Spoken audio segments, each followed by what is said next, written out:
we were in danger in Haiti under Duvalier dictatorship in Haiti. That's a white tail, because if you don't disagree with Duvalier, they put you in jail or they kill you. I spent 1 year in jail myself. Well, my family thought that I was dead, it was execute me. But fortunately, I'm still alive. You know, that's a white tail with this kind of dictatorship. Okay?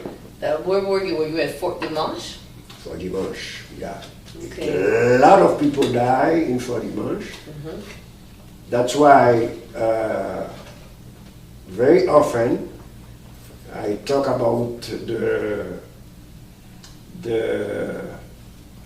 I said on radio sometimes, it would be good for the young generation in Haiti to build a museum just in the place of Fort Dimanche.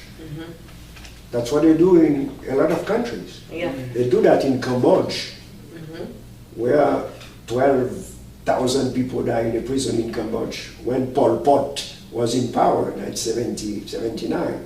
Now Pol Pot died, no Pol Pot anymore. They erect a museum in the place of this prison. They do that in Santo Domingo. You have Museum of Resistance to teach the young generation what Rafael Trujillo in 31 years, what he did in Santo Domingo. But unfortunately in Haiti, we don't do nothing in Haiti. That's a problem for me. I have a book of Fort Dimanche. My uncle was actually in Fort Dimanche, and he lived, thank God. But that was like a very dark period. But I think, again, to help people to understand more about the culture and history, we have to acknowledge those fears, because that's what a lot of older generation, because the newer generation, we're going to Haiti every week. But the older generation, you fait quoi?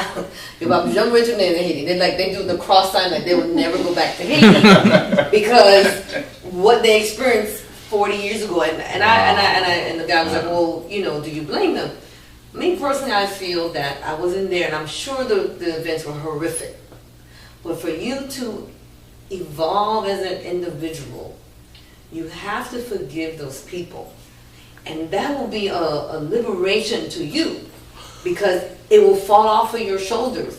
And I actually had that conversation with somebody who was exiled in Haiti, and he just finally went back. And he spent a month there. And he was just so like, oh my God, why did I stay away so long? Because in their minds, whatever they experience, they think it's still happening. It's not. You know, you hear little things here and there, because all those people that were torturing everybody, most of them are dead. You have one that just kind of returned, but they don't have any power. I mean, this person can't even walk. But I know the terror was so great, that fear that they put in the people, that they still feel that that's happening, but it's not that anymore. And I feel that it's a disservice to the older generation, because when they finally decide to go back, it's going to be a whole different Haiti. It's a different Haiti. Even me, when I used to go as a kid, when I go now, I'm like, wow, it's really changing. It doesn't have the innocence anymore. I mean, it's still having some parts when you go on there, or, you know, the outskirts. But like in Port-au-Prince, I don't like Port-au-Prince. It's too much for me. It's overbearing, you know? And I just feel that when I say that, let me clarify the statement since it's being taped. I feel that it's just like, it's oversaturated. And I just feel that, you know, we have to decentralize Port-au-Prince. But let's get back on the topic of Toussaint Louverture, because we're going to go left and we don't have that much time. So the other thing I want to talk about is Toussaint Louverture contribution to the Americas, specifically Latin America. And I know hopefully most of you guys know the countries that he helped. And we just need to get a little background about that and tell us those countries, and how did you feel for him to do these things as a leader? You know, how do we connect that for today? Do you think we have those type of leaders today to go and send arm and money and all that other stuff? What do you think about his effect of freeing people, not just black people, people of color, people, anybody who was oppressed? You know, how do you feel about that?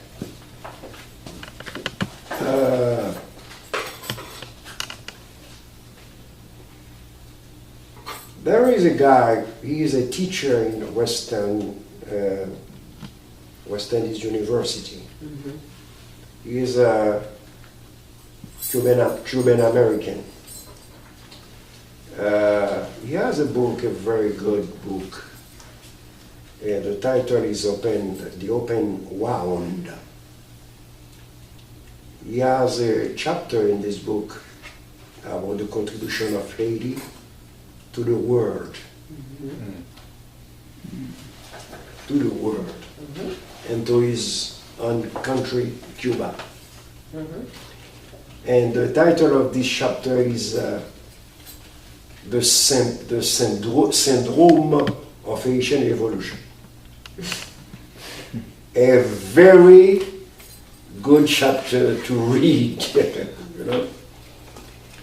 And in 2003, for example, in France, President Chirac, the French president, he unveiled a statue of Toussaint Louverture in France, a monument for Toussaint Louverture in France, with a lot of, I don't remember the words that put on the statue, but I remember he said Toussaint Louverture, a hero, a Haitian hero and precursor of Haitian independence.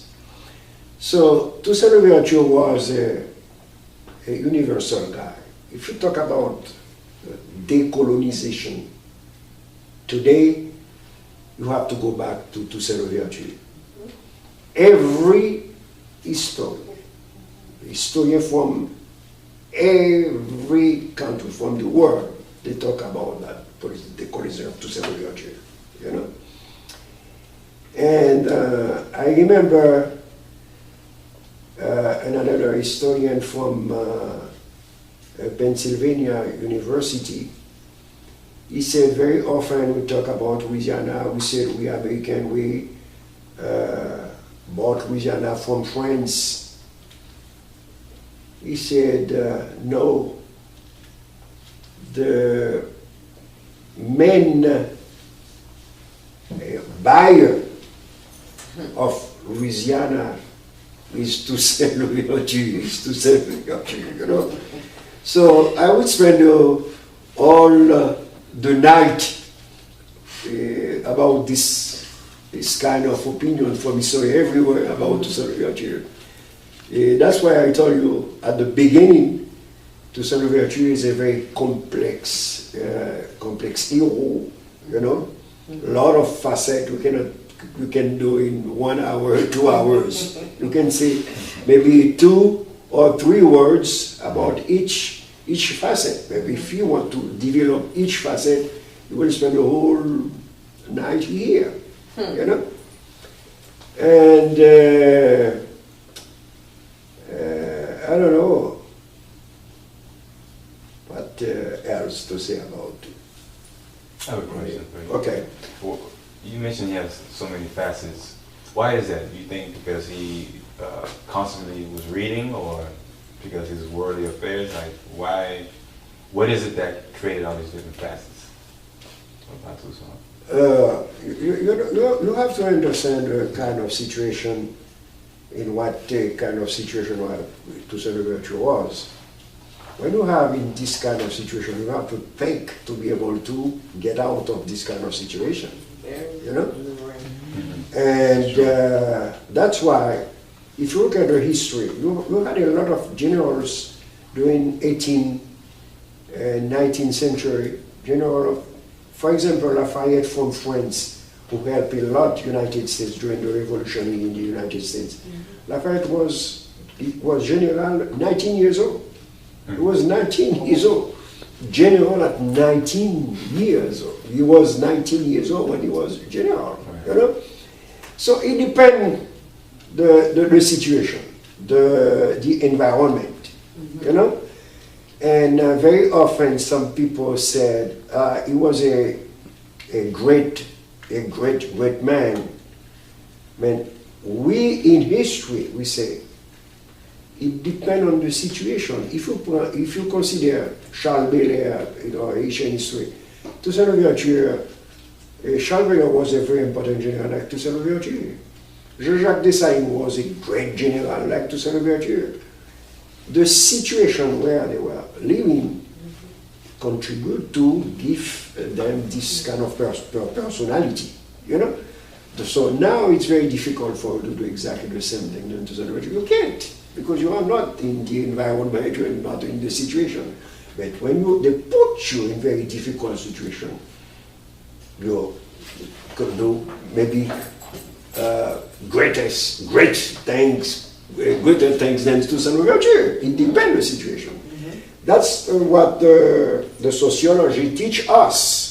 So you have to consider the whole situation, the environment, when you try to understand and to analyze the behavior of a person. Okay? It's a very important thing. Okay, you asked a question in the middle of his statement, but I feel that you didn't really, you said we would be here all night, but we don't want to be here all night. Right. So we just want to have one thing. I know you said he was a worldly guy who impacted many places. So I just need to know one of those places in Latin America. Just tell me one. I know you know all of them. In Latin America? Yes, in Latin America. Don't forget, Toussaint Louverture died in 1803, April 7, 1803. His leadership, prison, how it, I'm in sorry. prison. But the army who the independence of Haiti, it's Toussaint Louverture army. Right. And this army, some members of this army went, for example, in 1830 in Europe, in Greece, to fight with the Greek patriots in 1830. We had some Haitian soldiers in Latin America with Simon Bolivar. Simon Bolivar came 2 times in Haiti, in 1815 and 1816. Simon Bolivar, and he received a lot of help from President Pétion, Alexander Pétion. Pétion gave him money, and some Haitian soldiers went to South America with Simon Bolivar. When Simon Bolivar asked Alexander Pétion, what I would be like to give you something because of this kind of what you suggest me to give you. Alexander Pétion, I read the letter from Alexander Pétion to Simon Bolivar, Simon Bolivar to Alexander. Alexander Pétion, the Haitian president, he said, you have, when you, after the victory of each, in each of colony, you have to libérer, comment dire, free. We have to free the slave. That's the only thing I have. You free the slaves. And never mention my name. you can understand, because all those powerful countries in Europe, they had slaves in Latin America, they have colonies in Latin America. So this guy would put Haiti in a big trouble.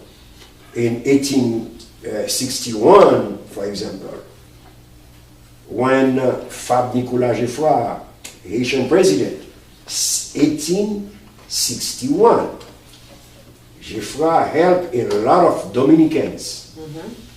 He gave them, some generals gave them money, and Haitian soldiers went to Dominican Republic to help this Dominican patriot get rid of Spanish colonialism. And then, you know what happened?